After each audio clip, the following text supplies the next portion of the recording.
Look, January is often a difficult month for people. You've come out of the highs of Christmas where there's been lots of socialising, lots of connection. People are coming home, people are leaving, so it can stir up a lot of emotions. There's lots of conversations happen with regards to resolutions, and I want to do this and I want to do something different. And I suppose the one thing I would say from my own experiences and what I've gone through is, rather than looking for quick fixes and changing things overnight, is probably taking a little bit of time to yourself to connect with yourself, look at the important areas in your life. I would have my 5 or 6 pillars that I would regard as absolutely vital for my well-being. They would be things like my family, my friends, my career, my sport, hobbies, and I'm back doing a master's in sports psychology as well at the moment. And I kind of look at those six pillars, and I kind of give myself 1 or 2 things I'd like to do with regards to those, but I'm not expecting to get them all done by January 14th.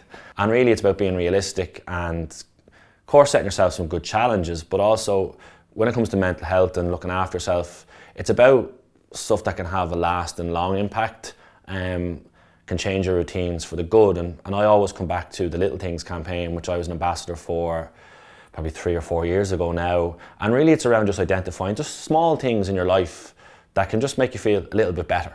And if that's going for a cup of coffee with one of your friends and saying, how are you? You're back to work this week. How's that going? Oh, that's good. Or if that's talking to someone about, do you know, I'm not sure if I want to go back and play football this year. Maybe I'm getting a bit older, a few injuries. So it can be conversations. It can be going for a walk, a run, go sit in a coffee shop. You can read something, you can write something. It's about just doing those little things. Previous times in my life, my mental health was very poor, for the want of a better expression.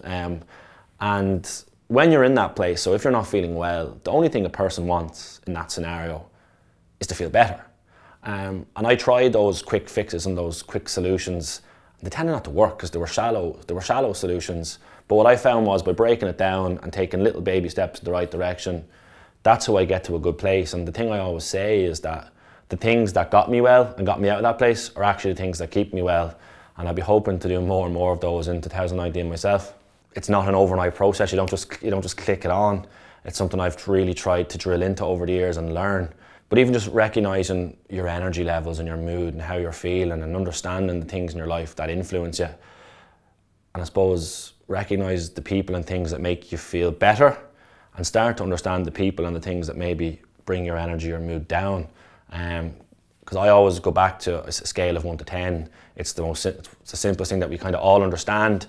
And if I feel 3 or 4 out of 10, particularly this time of year, what can I do that would just make me feel 4 or 5?